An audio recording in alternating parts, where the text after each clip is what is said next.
afternoon and welcome to the January 2023 meeting of the Housing Opportunity Funds Advisory Board. We're going to begin with roll call, but first we do have, as a point of order, we do have the ASL interpretation available today. We have Chad Burnett, and Joan S., who are providing ASL interpretation. If that is helpful to you, please pin them to your screen so that you can follow along with us today. Okay, so begin with our roll call. Lena Andrews, Morgan Overton, Dr. Jamil Bey, Joanna Deming, Karen Garrett, here, Jerome Jackson, Councilwoman Deb Gross, Mark Masterson, here, Deirdre Washington, Marcus Reed,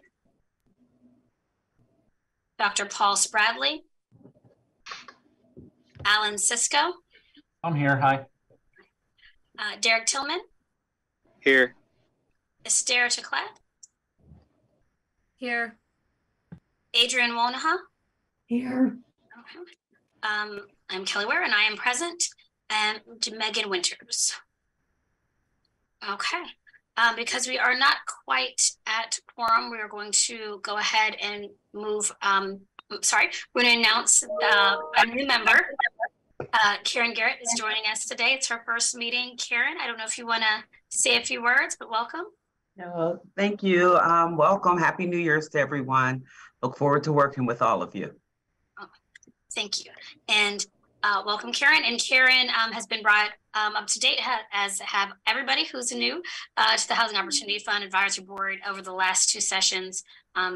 The URE staff has graciously done some deep dive sessions with our newer members to make sure that everybody's up to speed. Welcome, Karen. And Karen takes assumes her seat for the Housing Authority representative position that's on the board. This is going to be Joanna Deming's last meeting here with us, as she will be leaving the Housing Opportunity Fund Advisory Board in pursuit of another position in her 9-to-5 employment. So that said, we're going to jump ahead a little bit in the agenda to a presentation from Megan Confer-Hammond from the Fair Housing Partnership, excuse me. Thank you, Kelly. Good morning, everyone. I'm excited to start off 2023 with pestering everyone here all over again for another full year about the fair housing activities that we want to consider and to look at regarding how the Housing Opportunity Fund's finances are allocated. So I am going to pull up a PowerPoint to go over both for those who haven't heard my spiel, but to do it quickly, and also to look at what we want to accomplish from the Fair Housing Committee of this advisory board, with now that we have a full year in front of us with the committee established, of what we can start to do in applying a fair housing lens to the allocations and understanding of how the HOS programming is impacting not simply equality, but equity within the city of Pittsburgh. Pulling up the PowerPoint. All right, and so to go through it, simply to reiterate is that I am the executive director of the Fair Housing Partnership of Greater Pittsburgh. I have been at FHP since 2009. FHP was created in 1984, and we are a qualified fair housing organization as defined by HUD's Office of Fair Housing and Equal Opportunity, but we are a private nonprofit. And so the sole role of FHP, our only mission, is advocacy on the Federal Fair Housing Act and local and applicable fair housing laws, where we are looking at the housing market from an equity perspective and the perspective of the impact of housing discrimination and what we need to tackle as a means of not worsening our pre-existing inequities as we move forward with developing the residential market. So to go through the concepts that I want the HOF to consider is to recognize the difference between affordable housing and fair housing. And so the HOF is functioning as a form of equality, and it's income-based access to the housing market, wherein the housing market is not providing for low-income housing. From the fair housing perspective, we're looking at equity. Housing discrimination occurs regardless of a household's income. And so the discrimination is based on the individuals or the households otherwise qualifying for the unit. So similarly, FHP as a nonprofit, we don't have an income qualification for our clients. So when we combine the two, what we've done over the past year or two is we've created with the HOF Advisory Board a Fair Housing Committee. And what the purpose of the committee is and what the purpose of our goals for this year are is to understand the fair housing results or impact of the HOF allocations. As we heard and discussed last year during the allocation process for 2023, $10 million can only be split so many ways. We keep hitting our heads up against the sheer fact that we only have $10 million to address a massive issue. And so the consideration that I ask you all to include in understanding the HOF's allocations is fair housing, is equity, and how the equity needs of our low-income residents are being met or not met by the HOF's allocations.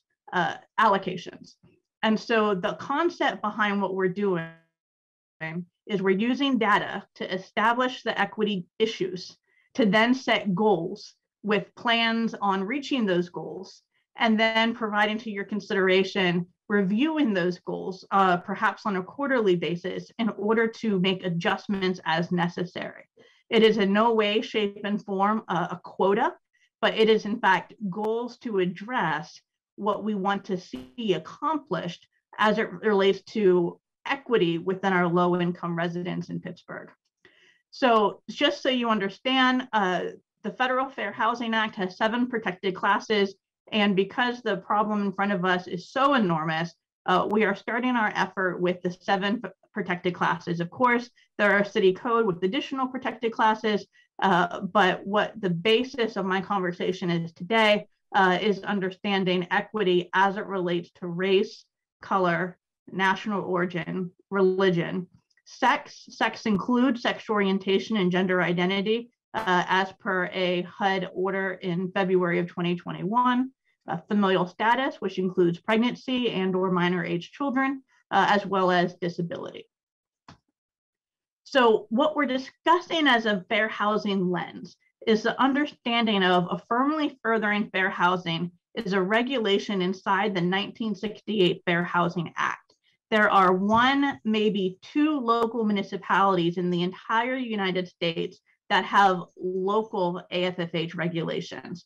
Otherwise, we are focused on the HUD mandate, the federal mandate that comes from HUD providing federal funds to the city, resulting in the obligation of addressing historic and systemic inequity. What this means is it's no longer, it wasn't in 1968 and it's not in 2023 good enough to simply not discriminate, but we now have both the desire as a city and the federal obligation to do what we can to push back against the inequities that have been crafted over time, including before the 1968 Fair Housing Act was passed. So what does that actually look like? So the definitions of addressing inequity is investing in the communities that have historically not been invested in, and making communities available that have historically excluded certain groups.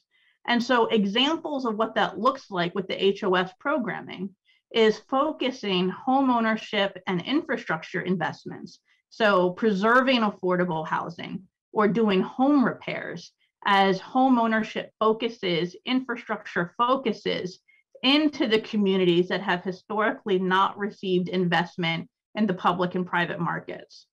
And then for the communities that have historically excluded members of protected classes is to focus the construction of new low-income rental housing to provide neighborhoods that are socioeconomically diverse. And the purpose of this lens, again, is to understand that we need to go beyond, and we want to go beyond, simply having non-discrimination policies. We recognize that the HOS $10 million are allocated each year and invested into a housing market that already has fair housing inequities built into it. And we don't want to make them worse. If anything, we want to do what we can to address them with intentionality. And in order to do that, we have to have data. We have to understand what the current allocations are resulting in, and if any changes need to be made, and if so, what changes. So to understand affirmatively furthering fair housing in the city of Pittsburgh, there are quick bullet points to know what the inequity aspects are of our city.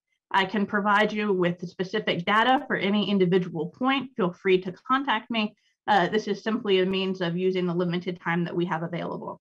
What we've gone through over the past couple of years, or what you may be aware of, is that Pittsburgh is heavily racially segregated. And amongst our racial segregation, we have a very high disparity of home ownership between Black and white Pittsburghers. Added to that, we have a small numerical population of different national origins. We are an extremely white city for an urban area, with data that backs up the comparisons we have are typically comparisons to much smaller cities than Pittsburgh compared to our demographics, because our demographics are overwhelmingly not diverse compared to similarly sized cities. We also, within our low-income housing developments, have a particular lack of family-sized units within neighborhoods that have majority white households in them. Our low-income housing in those neighborhoods are predominantly for seniors and people with disabilities. And so we have a particular lack of properties for low-income families that have 2 or more bedrooms allowed or provided. Additionally, our housing stock is extremely aged, and that age results in it being not accessible for people with disabilities. And so again, I meet regularly with the Advisory Board's Fair Housing Committee as we're putting together what the functionality is of providing a fair housing lens to you all to help inform your decision-making over the next year. So to get started, we have a lot of work to do. It's January, it's a new year, so let's get to work. I love getting to work. You can ask the Fair Housing Committee. I pestered them to go into getting some data in order to review and discuss what we need to work out in order to achieve this equity goal. So the 2023 allocations for the Housing Opportunity Fund from last year are listed here, and they're listed based on the percentage that that program is of the total $10 billion. So with limited time, we'll continue doing this regularly over the course of this year, but today we're going to focus on rental gap and homeowner assistance. As you can see, the rental gap program, homeowner assistance program, and the administration of the HOF funding are the top 3 percentages of where the funds are allocated to. So to start with the rental gap program, actually the rental gap program, to be clear, and the housing assistance program combined are nearly 60% of the HOF's total $10 million.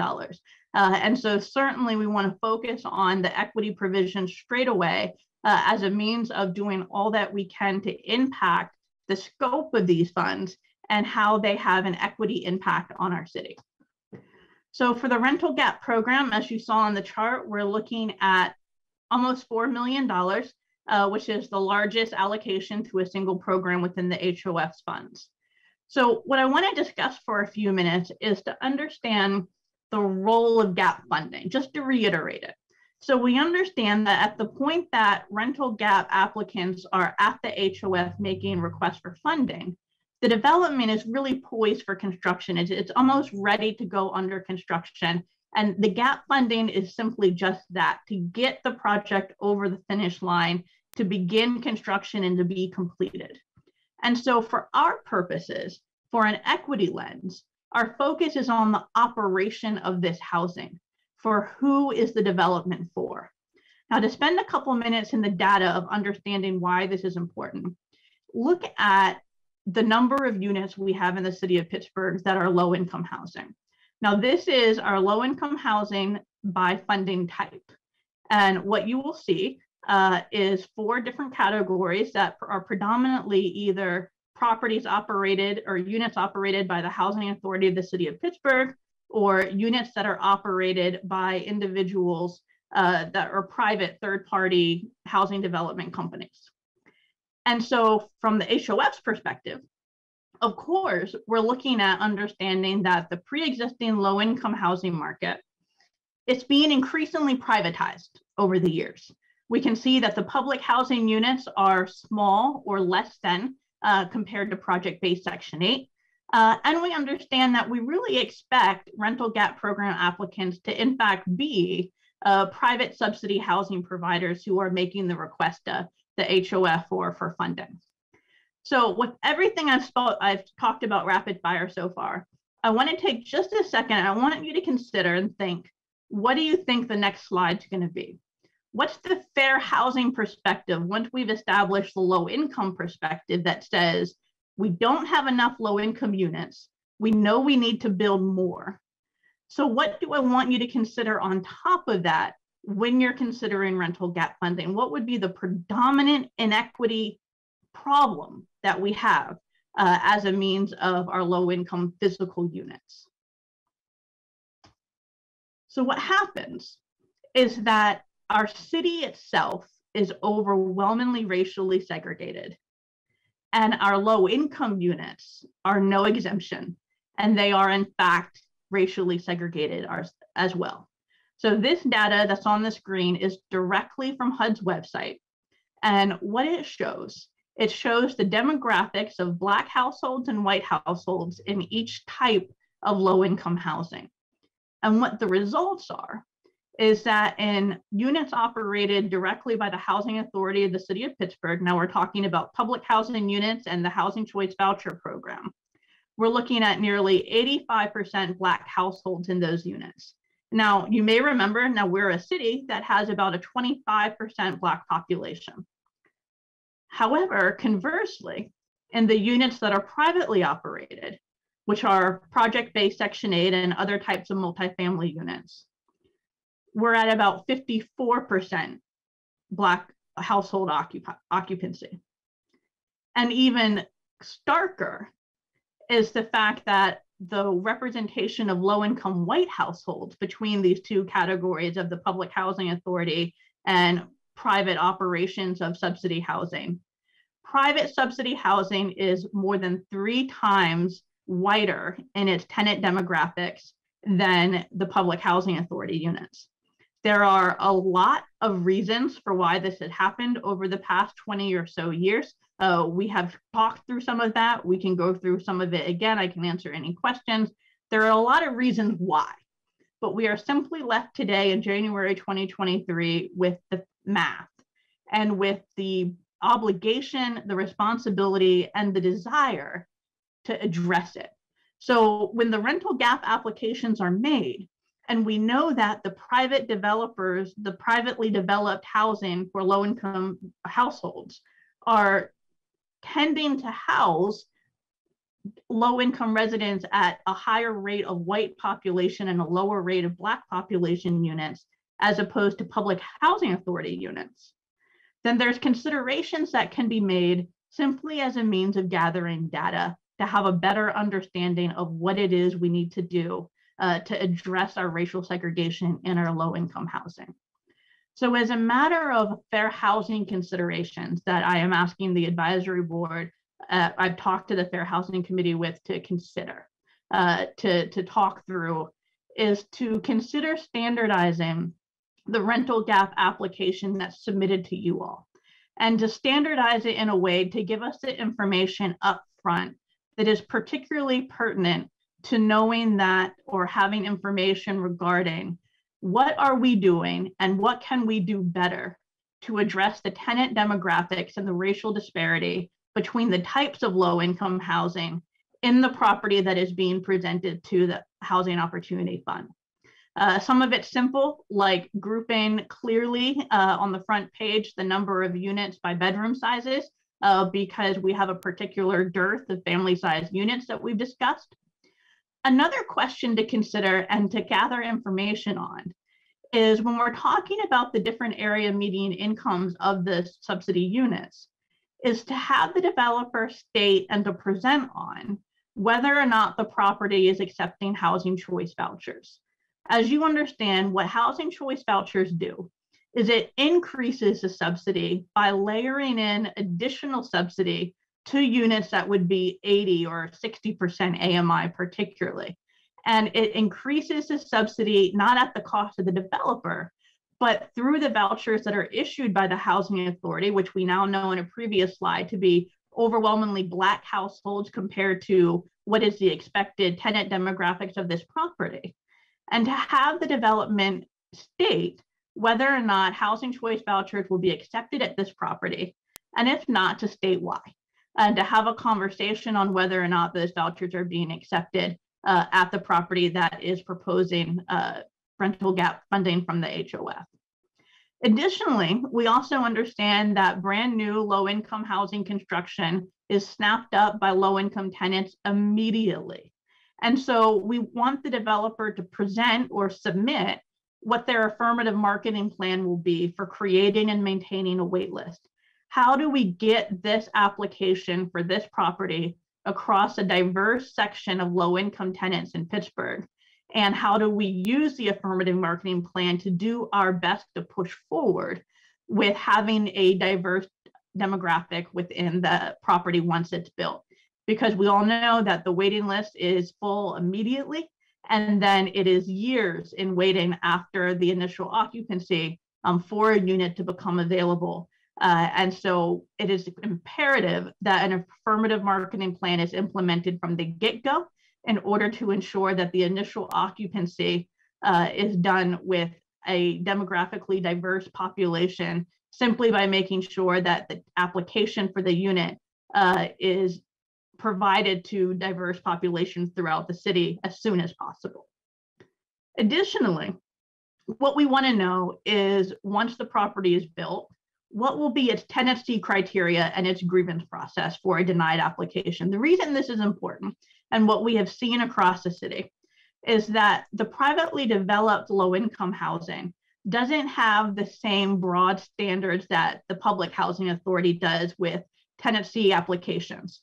And so what we receive at FHP, for example, are calls of individuals who qualify for housing with the Housing Authority of the City of Pittsburgh, but who are denied for similar units within third-party subsidy provided housing. And there's a lot of confusion amongst our low-income population about why that is. And the reality is that the individual private companies use a variety of different criteria related to credit history, criminal history, rental history. And given that the concept of subsidy housing is to provide housing to our most vulnerable that is inherently affordable to that household because they qualify based on the income criteria, is we want to set a standard as the funders on what it is expected of low-income subsidy housing and how tenants are assessed for being approved for tenancy.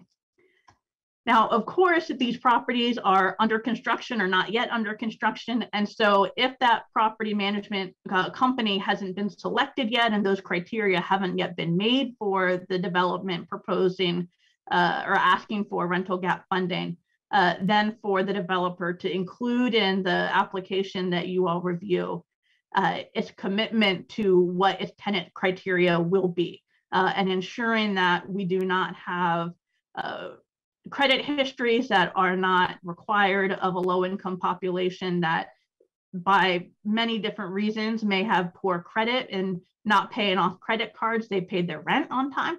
or issues with being evicted because they were unable to afford market rate units, or issues with criminal history that are not germane to the health and safety of considering their tenant application now. And so to roll right into the housing assistance program. And so those are the considerations with understanding the rental gap program is, can we create a standardized application to get information on rental gap programs as the funding requests are being made throughout the year, to have that information readily available for the Fair Housing Committee and anyone who wishes to join it, to consider, discuss, and debate, what the equity impact is of the allocations or the funding that is being given on the rental gap program, and what, if anything, can we do to better address equity? How can we support developers in their affirmative marketing plan? How can we have more robust outreach to ensuring tenant applications? How can we ensure that once these properties are built, that they will be available to a broad swath of low-income Pittsburghers and not denying people who would otherwise qualify for units at the public housing authorities? There's a lot of considerations that we had that we need the information in order to have those conversations.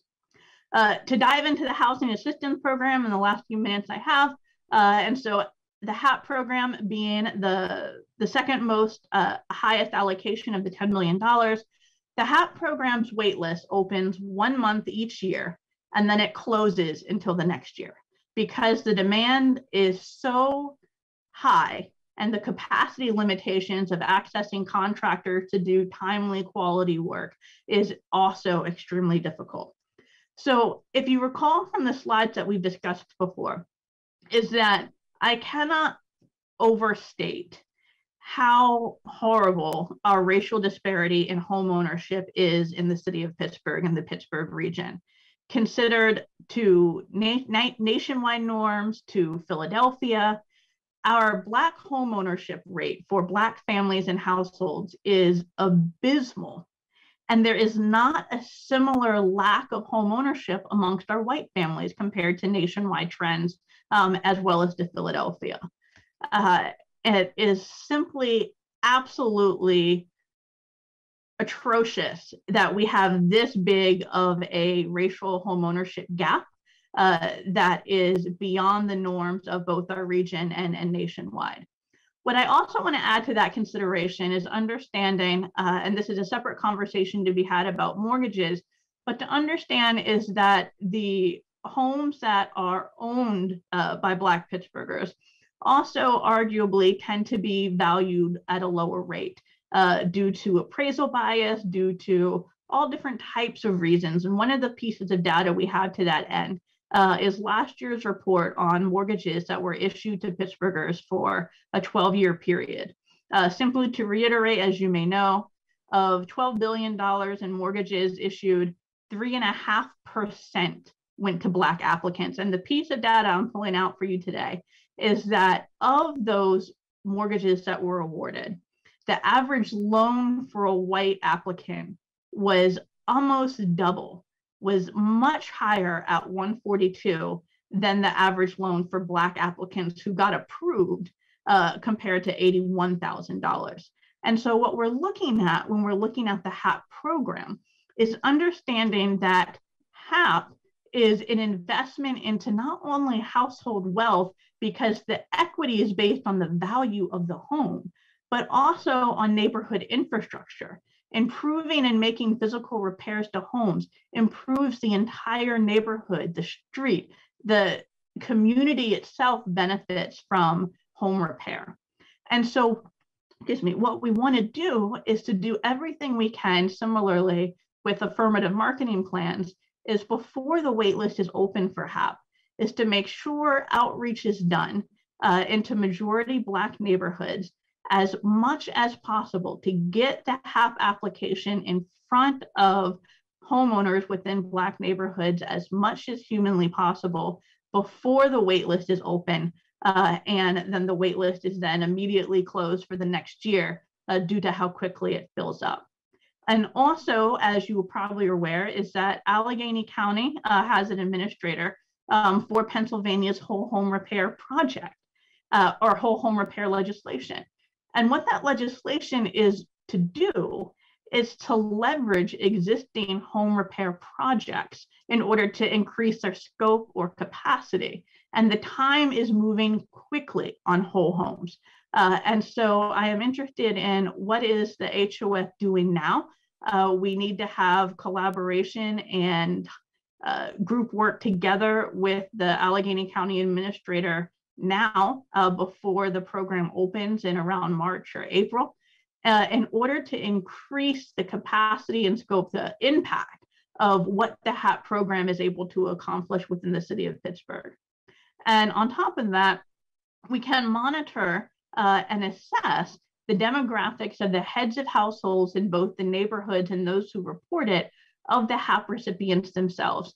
So in order to get a sense of what we really have lost at the HOF over the past, since COVID started really, has been a robust outreach program that is pivoting to address specific needs on different applications and waiting lists and processes that we want to get in front of low-income Pittsburghers, and what are we doing or what can be done in order to increase and replace that lost outreach capacity.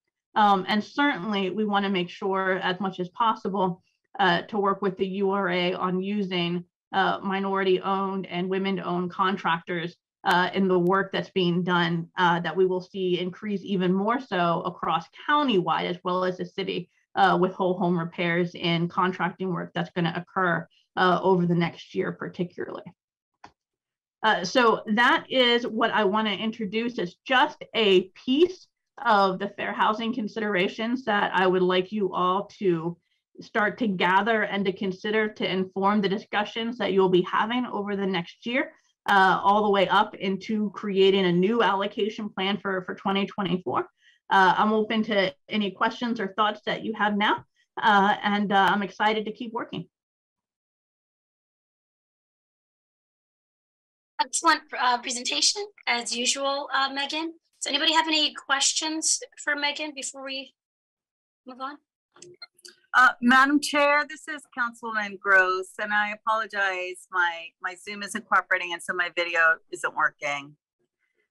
I have a quick question, if that's okay. Sure.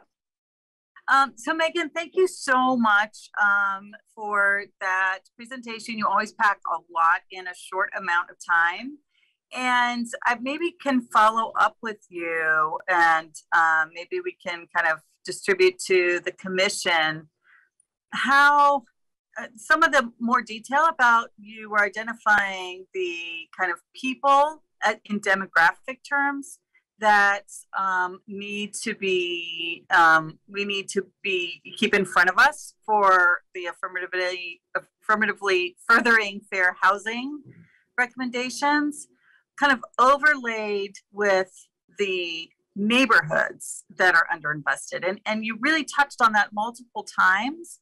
And so I'll just follow up with you maybe so we can get a clearer picture of kind of how we need to keep in front of us the communities of people, which are sometimes like identity communities, or disadvantaged communities versus the disadvantaged neighborhoods geographically.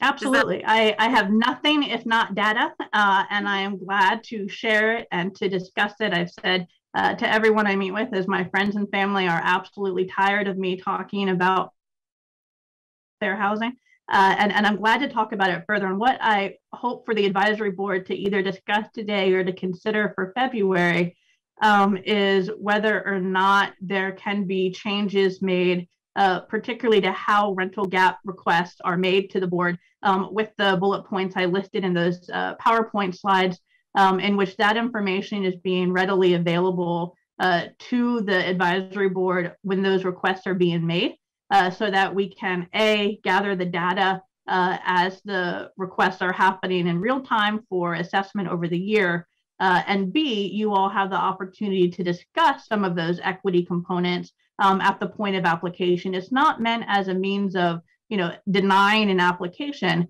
but meant as a discussion with developers for, what is happening on the ground with equity concerns and it continues to give you all the data necessary to inform the decision making that goes on all year.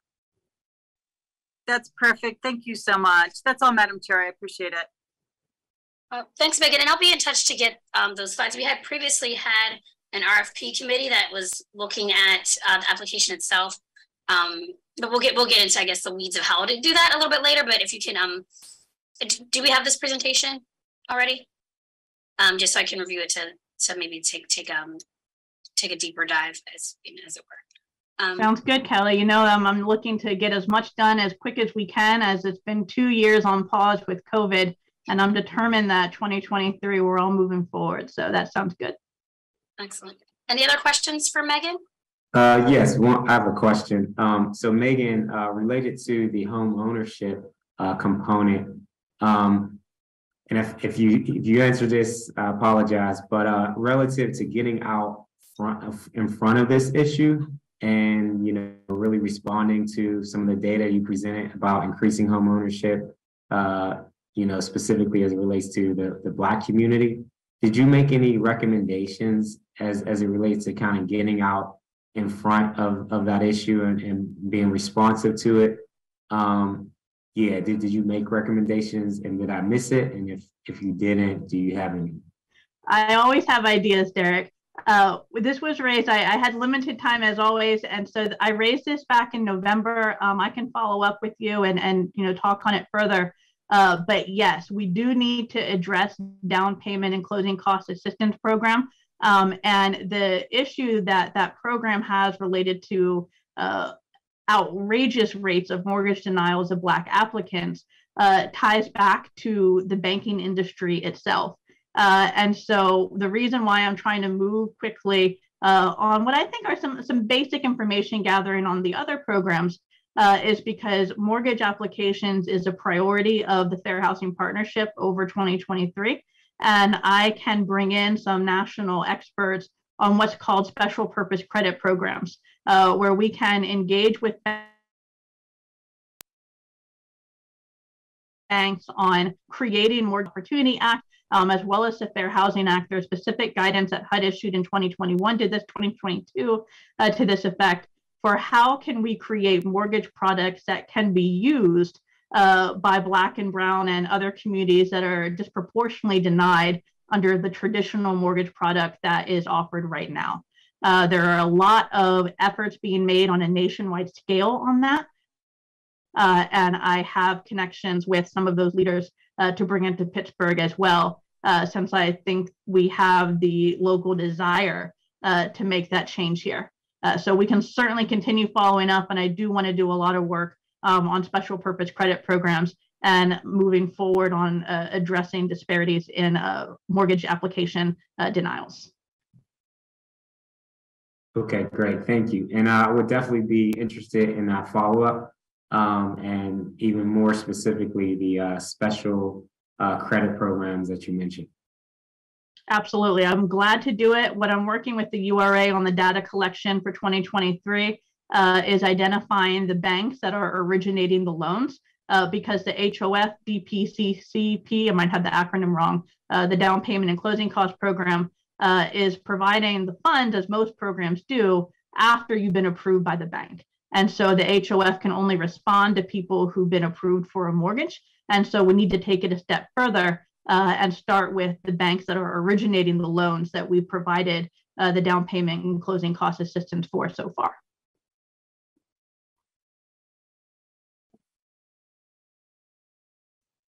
Okay. Megan, can I ask a question as well? And maybe this is a question for my colleagues on the council. You mentioned explicitly a recommendation for collaboration with Allegheny County's administrator for the whole home repair program.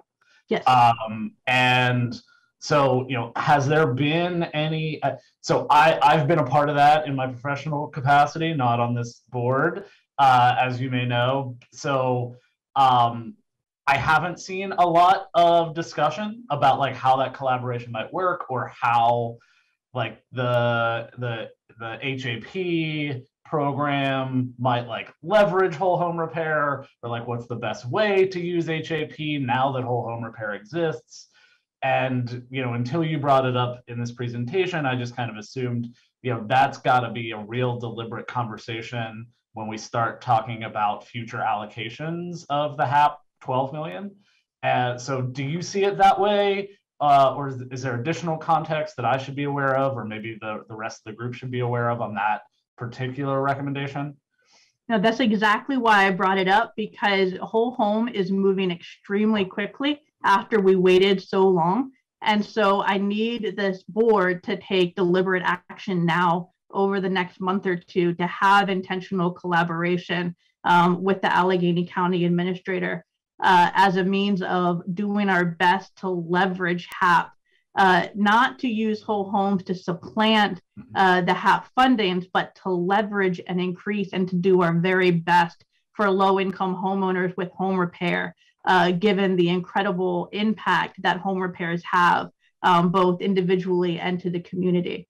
And so, as everyone is maybe aware, the administrator was only named in December, and the administrator is Action Housing, and they are doing a phenomenal job, and they have, what is it, over 1,000 municipalities in the county to engage with. So as the administrator of the HAP program, which is the city's similar such program, I'm asking that the advisory board have concrete efforts and intentional efforts now, given that I believe that Action Housing, and I might have this wrong, plans to roll out the application process by March or April, and that we don't want the city to be a missing part of that collaboration and application process. Yeah, thank you, Megan and Alan. I just want to jump in briefly to, you know, just make sure it's clear. You know, we have had some initial conversations with Action Housing about collaborating, and definitely are going to be, you know, picking up speed with those conversations, you know, here in the new year, to make sure that, yeah, that we can leverage, you know, this new opportunity with whole home repairs, and make sure that, you know, we're collaborating as closely as possible with them as this moves forward. So we are having those conversations, and they're going to pick up speed here for sure. Thank you, Derek. My point today was not to any negativity about any engagement so far. It's simply to point out that it is moving extremely fast. And I am asking the HOF advisory board to work together with me and other partners to be very active in between meetings for 2023, as we have a lot of work to get done, and that we are taking action in the months in between the monthly meetings to see impact and progress, given that it's been such a difficult time, given the start of COVID in 2020, to really move forward.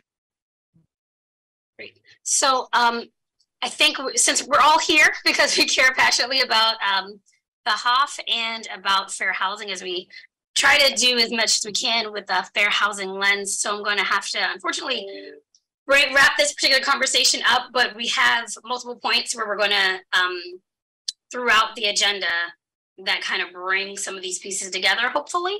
And so I'm just going to, unfortunately, have to put a pause on us for now. I won't say stop, just a pause here. And I also wanted the record to reflect that we have been joined.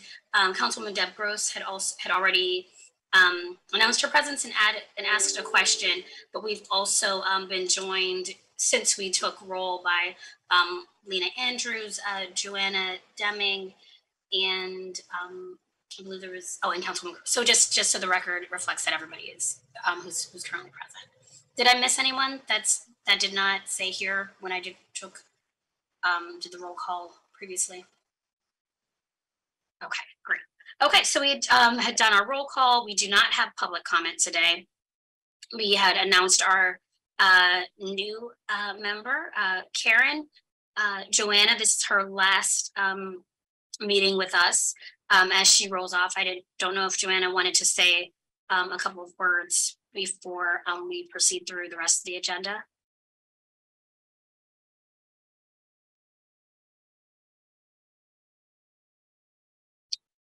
Okay, I believe our next item, because we did go a little bit out of order, is the minutes from our November meeting. We did not meet in December as we had no voting items. Did everyone have the opportunity to review the minutes that Jad sent out?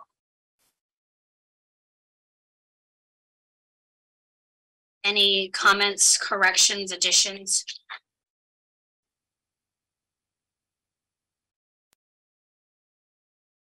If not, is there a motion to approve the minutes?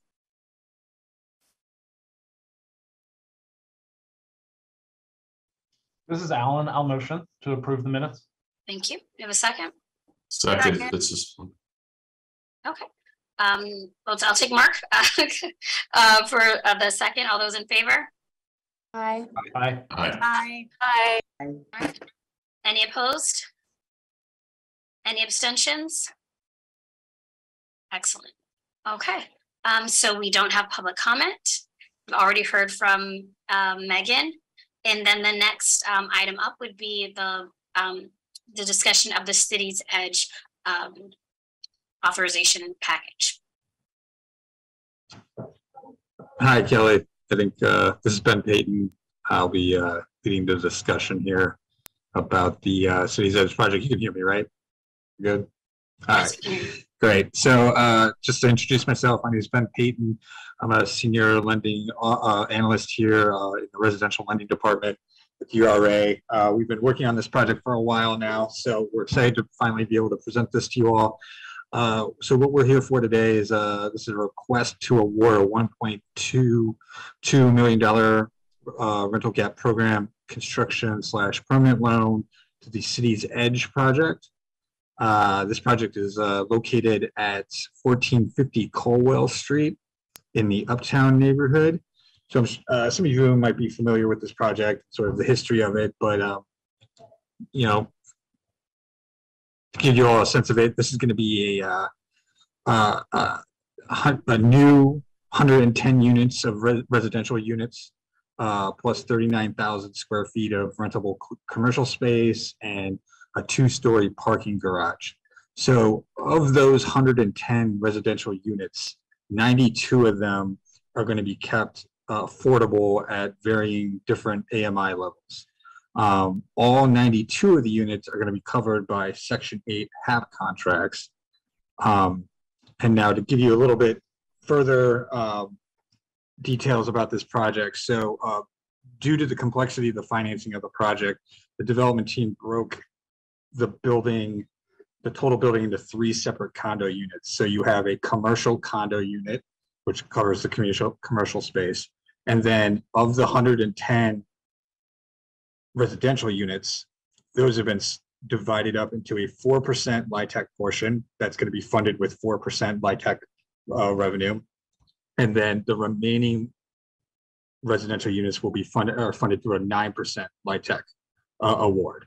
So all told, the project's right now estimated to cost about $64.5 million. For what this award is for and what we're discussing about today, this $1.2 million is going to fund only a portion of the 4% part of the property.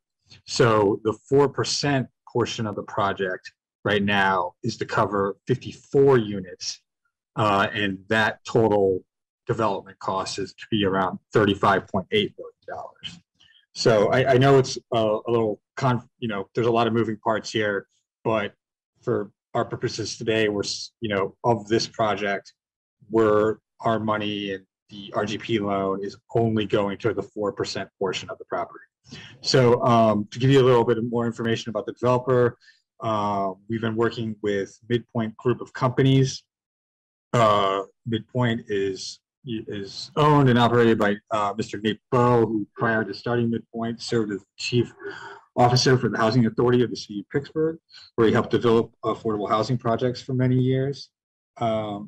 Our borrower here in this instance is City's Edge Residential One, who is a subsidiary of Midpoint and who also received a 4% LIHTC allocation for the project from PFHA in December of 2022. This project is currently, the building is going to be built on land that is currently a surface level parking lot and is owned by the URA, and the final portion of moving the property from URA to Midpoint is going to be happening here very shortly.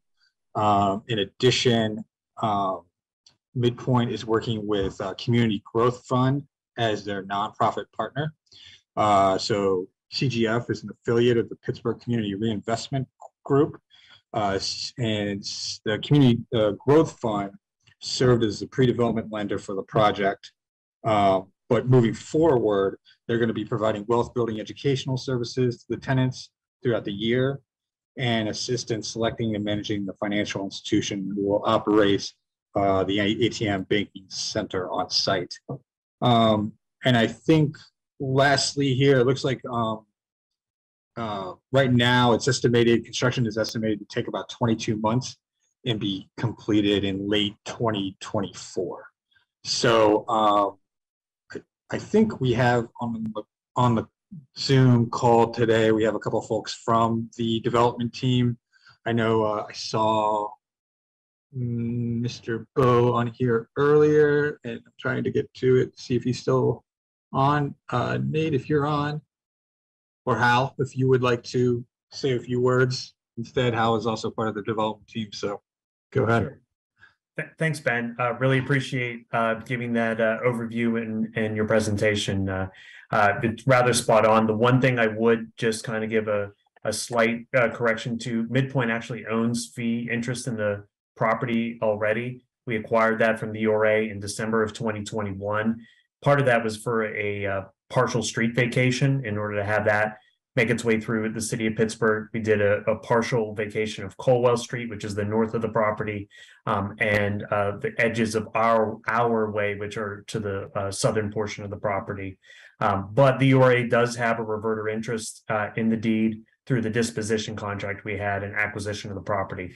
And the whole idea of the reverter is to just make sure that we have the financial closing for this development.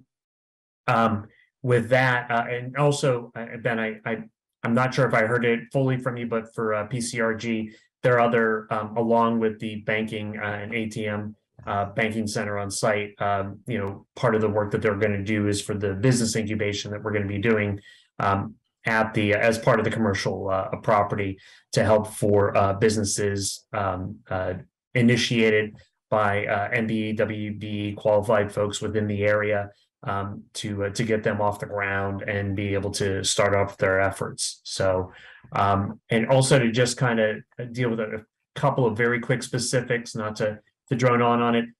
But as Ben had mentioned here, we do have 92 LIHTC and project-based voucher units in this development.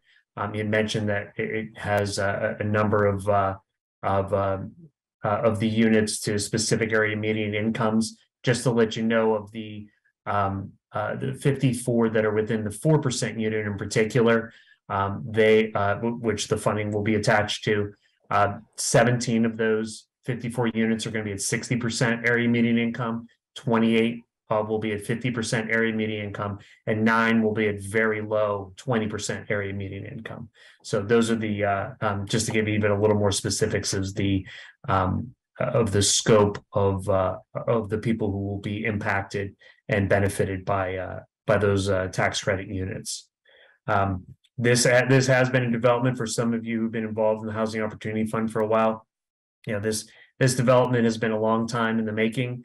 It was initially a response to an RFP from the URA, in which they were seeking a parking development on this site a number of years ago. What Midpoint chose to do and was selected to be the developer of it was to take that parking interest and put, just as important to the area, affordable housing onto it.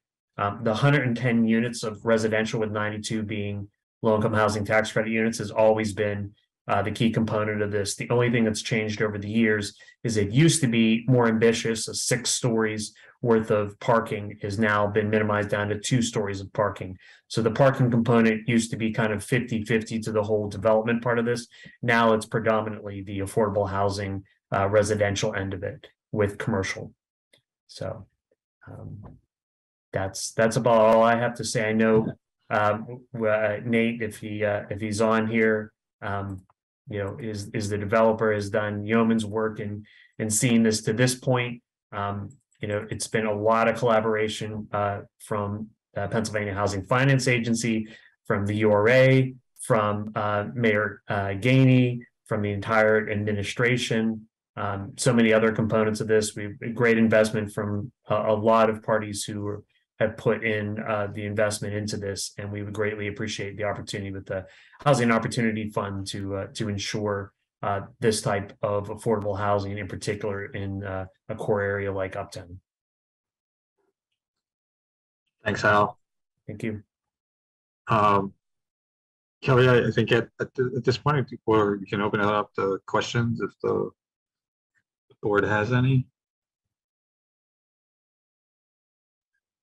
Madam Chair, this is Councilwoman Gross. I have some questions. I can't see everyone while I'm speaking. I apologize. Sure, go ahead. Hi, so thank you. I appreciate it. And again, if someone else had their hand raised or something, I can't both speak and see people at the same time because my city computer wouldn't work and I'm on my phone in my office. So I'm so sorry. I would prefer to be able to see you and for you to see me. So I want to congratulate everybody on getting this so close to the finish line after so many years of work. And I am really happy to see that there are so many units here. And I'm trying to do the math in my head. I mean, so this 4% is 90% affordable. Is that what I'm saying? Like 90% of the units, or can someone do that math for me? Sure. So it's. Oh, no, I see that's like half. It's the 4% has 110 units. No, the total is 110 units. The 4% one is 54 units are LIHTC, and 18 are market rate units. Oh, okay. So got it. It's more of like how many units are in which one, the 9% or the 4%, is just based on how the funding stream is done through PHFA and through the LIHTC program.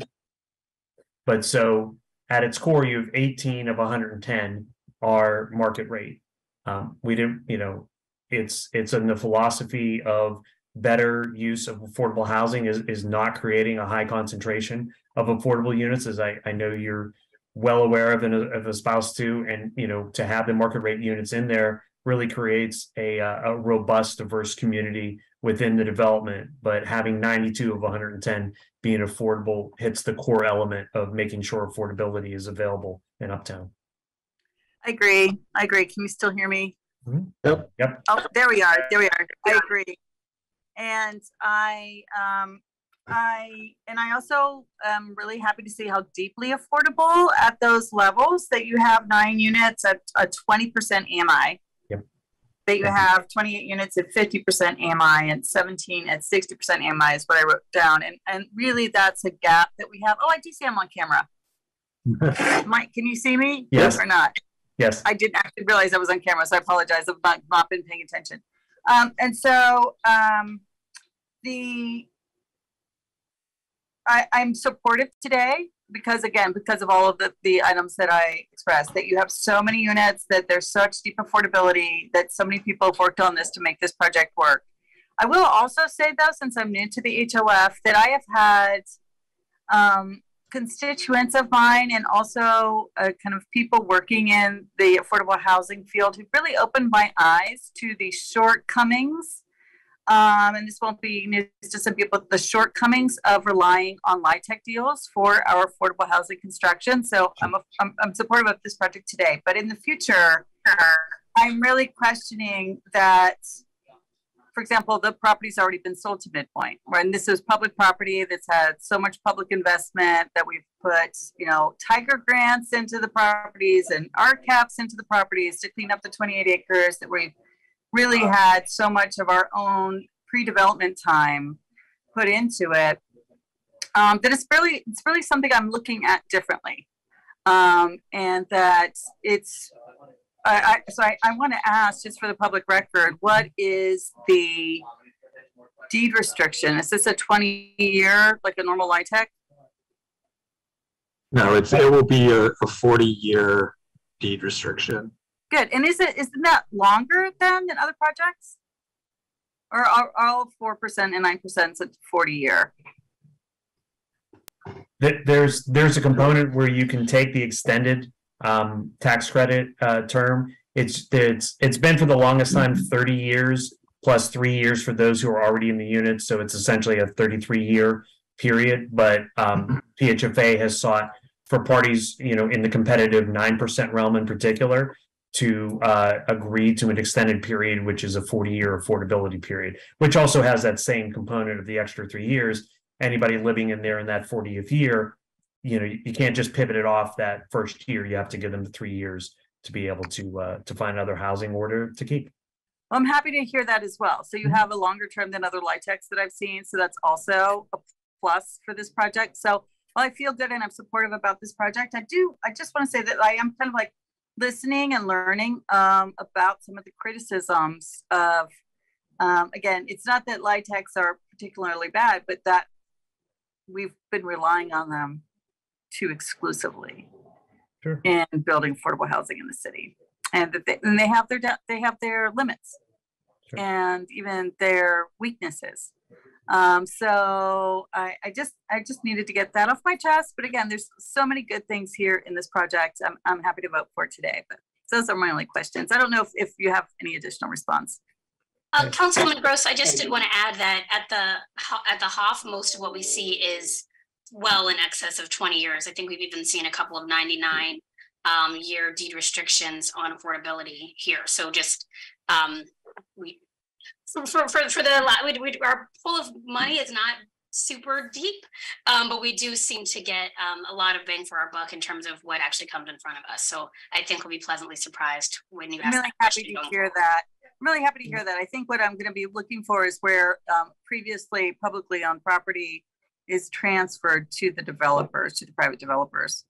And that's something that people are increasingly critical of. So appreciate it. I do have one additional follow-up as well. The rental gap program minimum for any project using this HOF source is 40 years of affordability. So that is something that we're driving to projects. And then your point on LIHTCs is heard, and to the point that in recent years, we have really steered 9% LIHTC projects away from the rental gap program, and really have only funded, if any type of LIHTC project, a 4% one. And in this case, this is a twinning deal that has both a 9% and a 4%, but the motivation behind funding 4% deals is that an additional finding of the Affordable Housing Task Force was, one, to create an Affordable Housing Trust Fund, but also to utilize the non-competitive 4% tax credit, as it was at that time underutilized. At this point, it's changing a little bit. It still is, right? And, Yeah, and that is something that we could have a lot more room for in this system, because they have less of a gap than the 9%. So that's more conversation for another meeting or another briefing. I appreciate it. Thank you for your work. Thank you, Councilwoman. Any other questions for the development team? Go ahead, Derek. Yeah, I don't have a question, I have a comment. So I'm going to be recusing myself from the vote, but I still want to make this comment. So I just really want to commend Nate and his team for getting to this point. I know it's been challenging, and particularly as a minority developer, I know there's a lot more things that he had to go through to get to this point. The guarantee requirements, the liquidity requirements, et cetera. But just to overcome all of that and be at this point, I'm not voting, but I'm just proud to see you at this moment, and really just support this project moving forward. Just in response to something that Councilwoman Gross said, I think the 9% program has been a very successful program in providing affordable housing.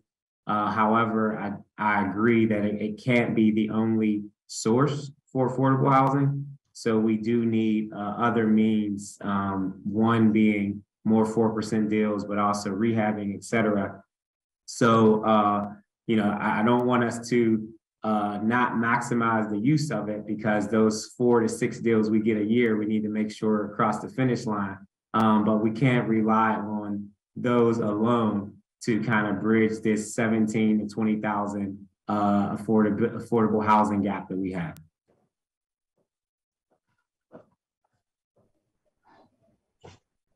I had a couple of questions, and I do like seeing that there are a lot of 2-bedroom units in the project. Again, trying to look for family housing. I'm not sure if 2 bedrooms are quite there yet, but it's way better than what we've seen with some other developments, which were strictly 1-bedroom projects in some previous deals. I'm assuming that the project is going to accept housing choice vouchers, or maybe I missed that in the write-up, but can somebody from the development team confirm that? So we have all the 92 units are project-based voucher for the Housing Authority of the City of Pittsburgh. Okay. Yep. And to be clear, the Housing Authority of the City of Pittsburgh is a major a part of this development team at this point. They are really invested in it, and it's a big, that is a big part of it, is the project-based vouchers. Absolutely. And is there, going from the presentation we heard at the start of the meeting today, is there an affirmative marketing plan for the tenants and the waiting list that's going to be developed? Yes. Yeah, that is all part of this. That's one of the things, kind of the benefits of these various programs that have led to the funding of this, or the various requirements, the Section 3s, the MBE and WBE. We don't take those lightly. Those are all integrated parts of this development. And then how are you going to look at some of the things around criminal history, credit history, rental history? How does that plan incorporate those aspects? I don't know offhand from our plan as to those specific elements. But I know we're working in concert with the Housing Authority to ensure that, we're not missing a lot of people that are on the lists already, and working with our management company that'll be handling the list allocation parts.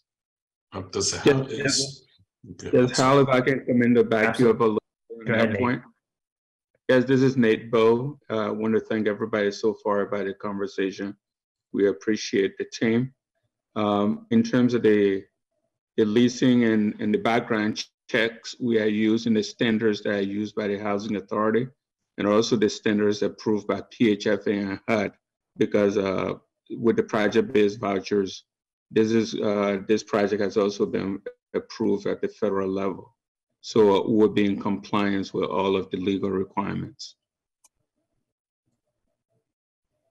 Thank you. Thank you.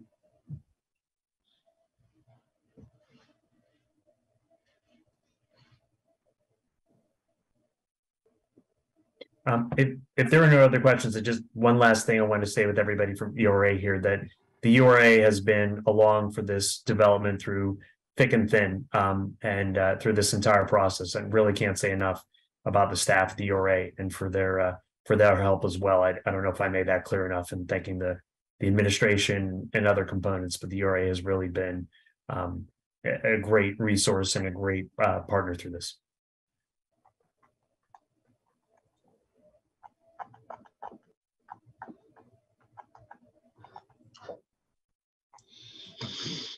Thanks, Hal. Deserved. So.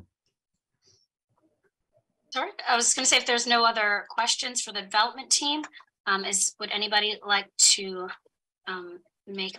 Sorry. I guess for the record, as Derek Tillman, we have 2 Dereks, reminded me, is there anybody else who is needs to be recused from this? This is the RGP program. This is Evan. This is 21-22.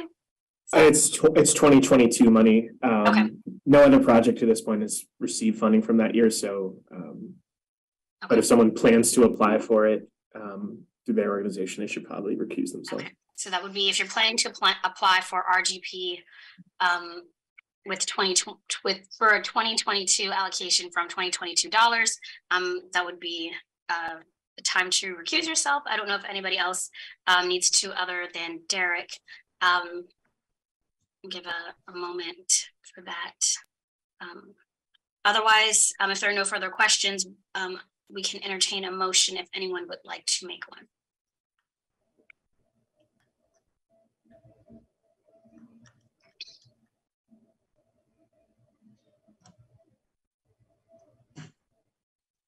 I'd make a motion to approve, but I know that I'm not going to do it in the way that somebody.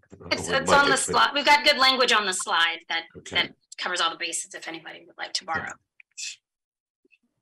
I make a motion to authorize to enter into a rental gap program loan agreement with Cities Edge Residential One LLC in the amount of $1,220,000 for the construction of Cities Edge, 110 unit building in the uptown neighborhood of Pittsburgh. And the development that will bring 92 units of affordable housing and 18 market rate units and a 2-story parking garage and 39,000 square feet of commercial space. Thank you. Do we have a second? You do not have to repeat the paragraphs. I second. This is Oster. Thank you. All right, all those in favor? Aye. Aye. Okay. Any opposed? And we have one abstention. Thank you. Wait, Kelly, Yes. I'm sorry, this is Lena. I need to abstain also. My phone cut out. It's Lena. Okay, So thank you. abstentions. All right, so we have 2 abstentions. That'd be Lena and Derek. Great. Okay, well, congratulations, team. We're moving forward. We're excited to see this coming online. Thank you so much. Thank you. Thanks, everyone. Thank you very much. Right, and now Derek Kendall Morris with an update on the HSP.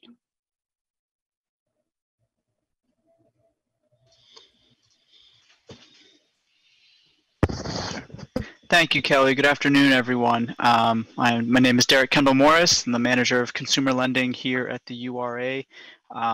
Just providing a brief update on the Housing Stabilization Program. And first, want to give a thank you to Adrian, as well as Brianna Benjamin on the URA staff for serving on the RFP review committee. DHS, as you all, well, for those who are not new members are aware, the Department of Human Services at the county administers the Housing Stabilization Program. And they entered into an RFP process last year to change the functioning of the program so that there would be one lead service provider who would provide services to all clients looking for rental assistance or homeowner support through the HSP program. That RFP process and the review process has wrapped up.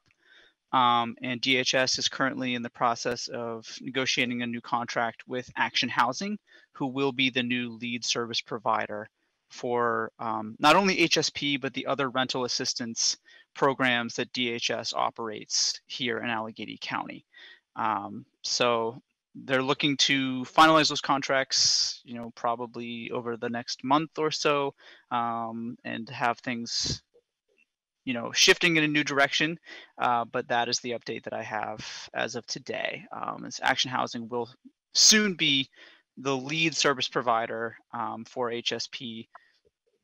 They will be collaborating with partners and some of the other organizations that have been involved in HSP to date, but Action Housing will take a larger role in making sure that this program is successful and is meeting the need that we all know is dire and is growing.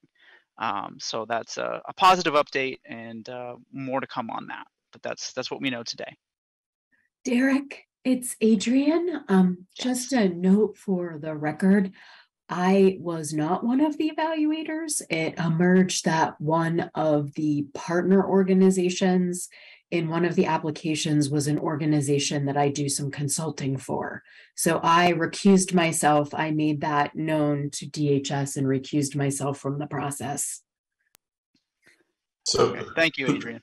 Who from the HOF advisory board were there any evaluators?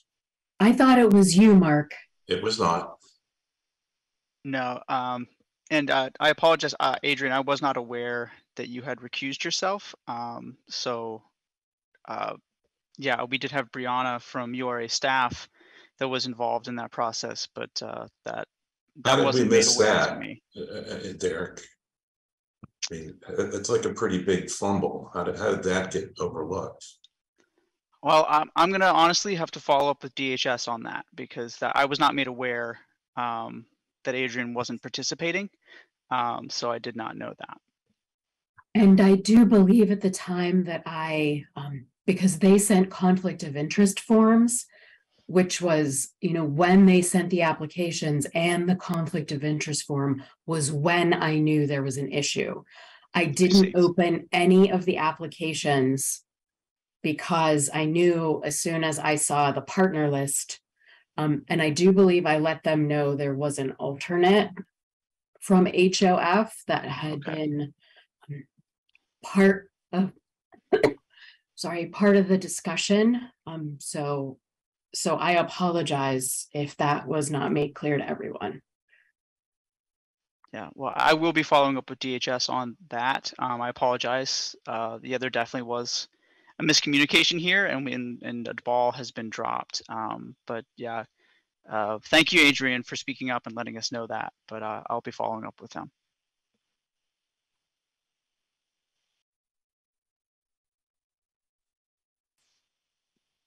Any other questions? No. Okay. Okay. Next, we have some administrative updates from the advisory board. I believe the Fair Housing Group met since our last meeting in November. If anybody is prepared to report out on that.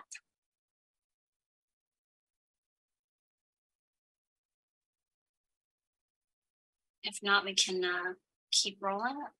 Okay. So it is that time, beginning of the year, where we need to start thinking about nominations and elections for our officers. We have that will be open, the chair position, that's me. Vice chair, which is Derek Schulman, will also be seeking to elect committee chairs and to solicit folks to serve on the nominations committee, which should be people who want to be actively involved, but not be running for any of these positions, or at least the chair and vice chair as we go forward. Our previous nominations committee, both of those individuals have rolled back off. That have previously been Diamante and Knowledge, and so I will be, as I will be term limited from continuing in this role, I will be helping out with the nominations committees, because I know for a fact that I will not be doing either of these. So if you're interested in serving on the nominations committee with me, please let me know.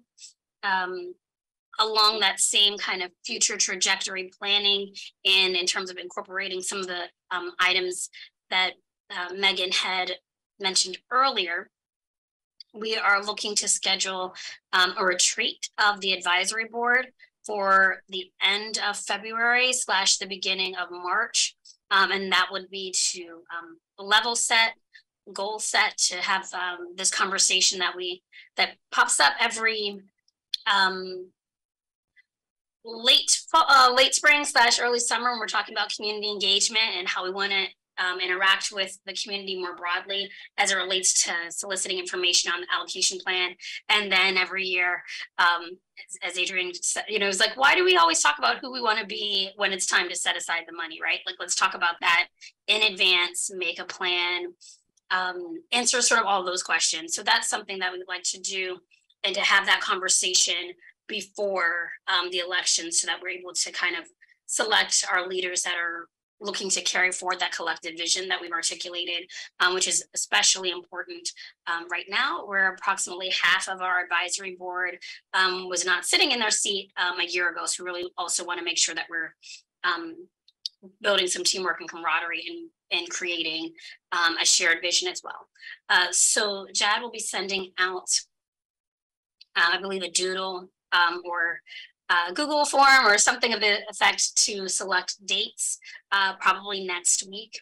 Unfortunately, the URA conference room, where we had originally thought we were going to be able to have this, is under construction for that month or so. So if you have a conference room space that you think would work well, can spare for approximately 3-ish hours, please let us know, and because we would be happy to travel. We would like for this to be predominantly in person as well. So that would be the retreat update. And again, let me know if you're interested in serving on the nominating committee and start to think about what, if you would be interested in any of these roles, the chair, vice chair, committee chairs. We currently have a community outreach committee, a fair housing committee, but we might, as a result of the retreat, come up with some additional committees that we would like to implement that we would also be able to select at that point. Some things that even just came to mind while Megan was talking was a committee perhaps on assessments or on outreach and collaborations with other entities, things of that nature. So, but again, we'll have a better idea after the retreat of what those are in order to solicit members for those things. Comments, questions, concerns, volunteers yet? No? Okay. Then I guess we will roll on to the next slide, which would be our programmatic expenditures. Take us away, Chad. Thank you, Kelly. So from November, we've had a few changes on here that were bigger for the for sale development program and rental gap program. Some of the programs that we approved in November have gone on here. And then in regard to the small landlord fund, there was actually one program that didn't end up going through that had been approved. So that was taken off. And then otherwise, there was just minor additions from programs that were going forward. I will say with the legal assistance program, that one did jump up a little bit from the previous time. And there was a higher amount spent in the last 2 months that were recorded. But I will also note that there is a little bit of a lag time and when we get the information from the providers. So I think that in the next month, we'll see that increase even more from things that are spent in December. Chad, can you go back? Yep, go ahead. Can you just, you know, it's unclear what Series 2 and Series 3 is. Yes, I apologize. So Series 2, the blue spot on the chart, is indicating what has been allocated. The gray is indicating what is available. So when you say what you mean is what we've committed, or you know what we've decided, what has been committed or approved, whatever you want to say. And then Yep. Series 3 is the balance that's left, that's available right now for new projects. Okay. Yep, that is correct.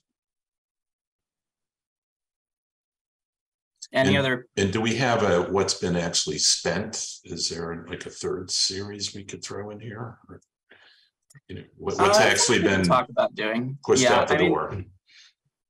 Most of what's in the blue has been spent or will be spent within the next, couple months. Now I know that, for the for sale development and rental gap program, and Evan can speak to this a little in greater detail, but there are greater lag times with those. And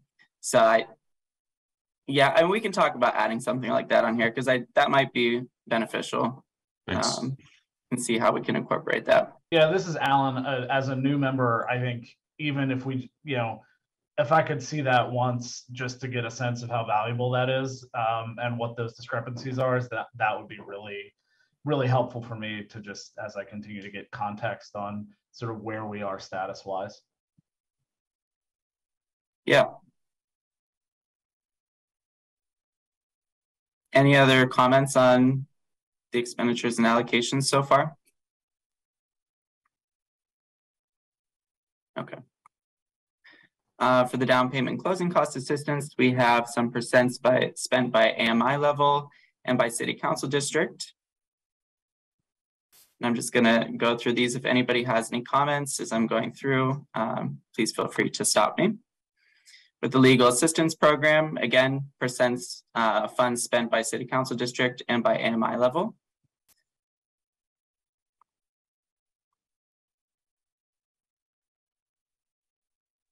For the housing stabilization program, same thing, city council district, but this one is specifically by the number of projects completed.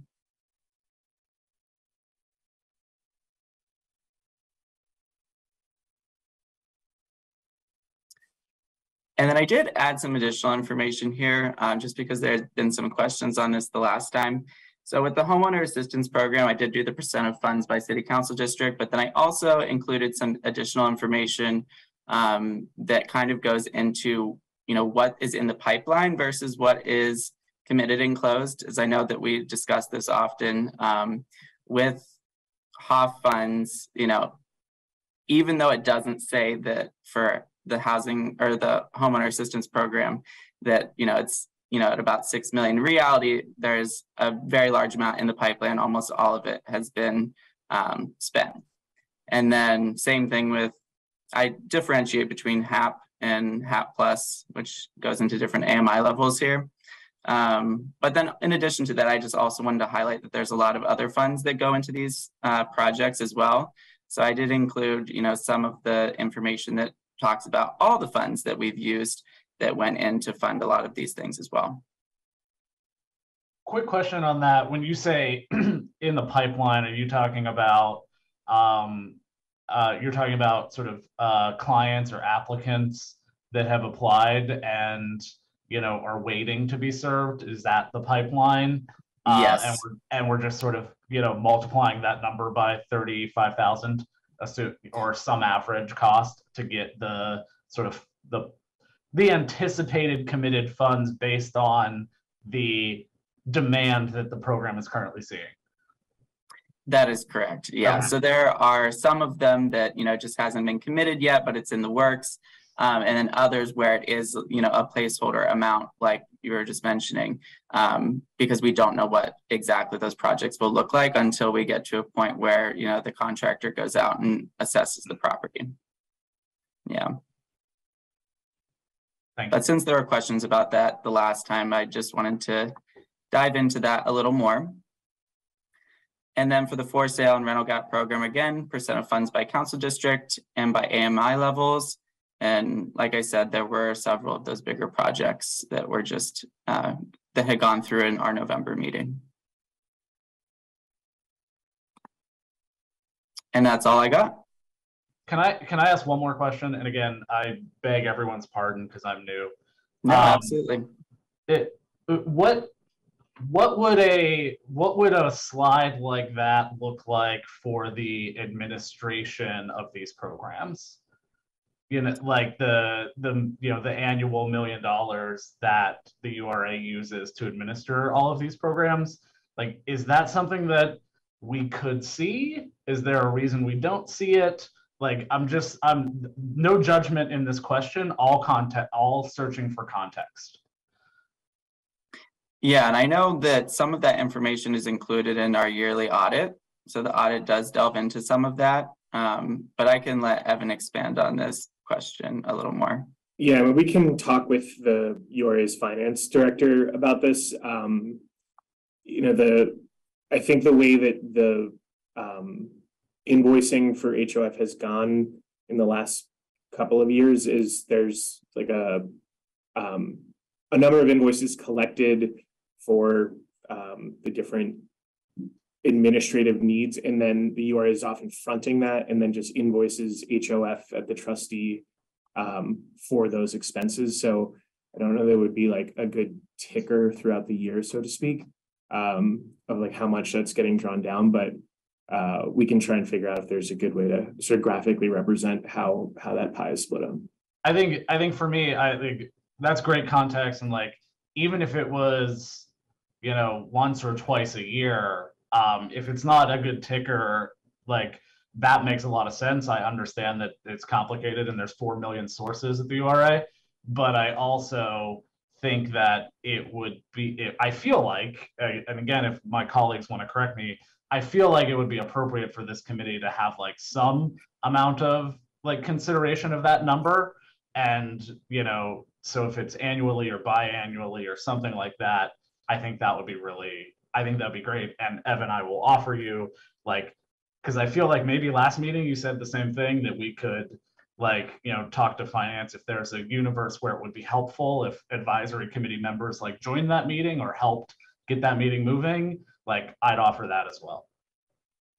Okay, yeah, I appreciate that. And I will follow up with you if, we're able to get that on the calendar. Thanks, buddy, appreciate it. Yeah. And Joanna, I see you have your hand raised. Yeah, I'm sorry I missed at the beginning. I just wanted to thank everyone for the opportunity to serve with you all. I will sincerely miss being a part of this, and I'm proud to have worked with you on the formation and getting it to where it is. So thank you guys so much for this opportunity, and thanks to the mayor. I'm going to be moving to a new position as the executive director of the Pittsburgh Food Policy Council at the end of the month. I'll definitely be in touch with many of you, not all. Congratulations on the new position, Joanna. Congrats, Joanna. I'm sure we'll see you again. Thank you. And Joanna, thank you for all your guidance from the start of the advisory board. It's been very helpful. Thanks. Agreed. And congratulations. Looking forward to see what you do next. And that's all I have for the program updates, Kelly. Yes, so thank you, Joanna. It's been a pleasure, and good luck in your future endeavors. And it's Pittsburgh, so I'm sure we will be seeing more of each other shortly. We're also on the north side. So if there are no further announcements, our next meeting is February 2nd at 2 o'clock. Hopefully, we will be hybrid again and from City Council chambers.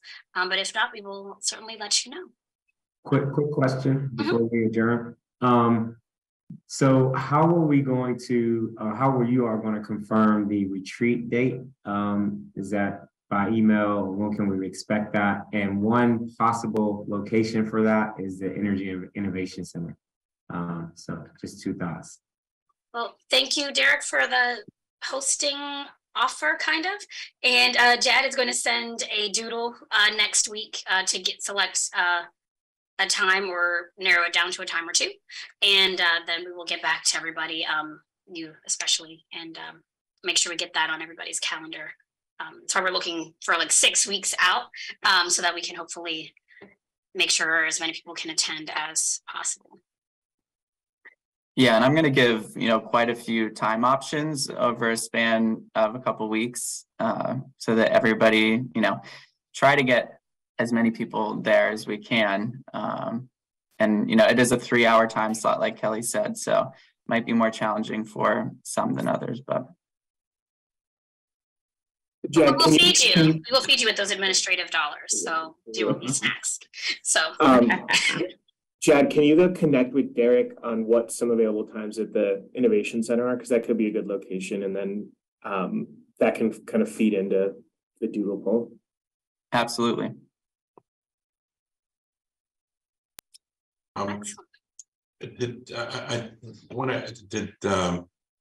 We received, I haven't looked at the year-end city budget, but I didn't hear any opposition. I'm assuming that the $2.5 million was included as the increase for the Hoff. Yes. Okay, when do we meet to talk about allocating that? So it actually was the way that the budget is looking, that got passed. There's $10 million for Hoff, and then there's $2.5 million for what's called a housing issuance. And I believe there's some thought around at the mayor's office of doing a housing related bond issuance, and whether that flows through HOF or not, I think is still not clear. The URA hasn't had an opportunity to meet with the mayor's office specifically about this, about what the path forward here is. So I don't have a ton of information on that, but I do see that in the budget that got passed, that it's the $2.5 million is separate from the Housing Opportunity Fund. Just gonna jump in. Councilwoman, can you help? Yeah, I was just jumping in to say I actually don't have any further information than that. Like I can't enlighten anybody. So, but I will definitely make inquiries as soon as we adjourn. Thank you. Thank you, Deb. And David Geiger is not, I don't think he's able to, he's not on the call right now, but I'll talk to him as well. And, we'll try to have some more info by the next time the advisory board meets on what what that looks like. Sounds like a cool idea. Yeah, it certainly would be. Yeah. All right.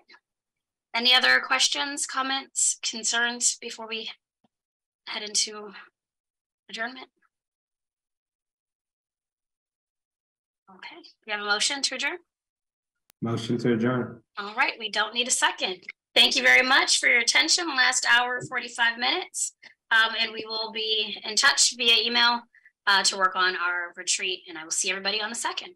Thank you very much.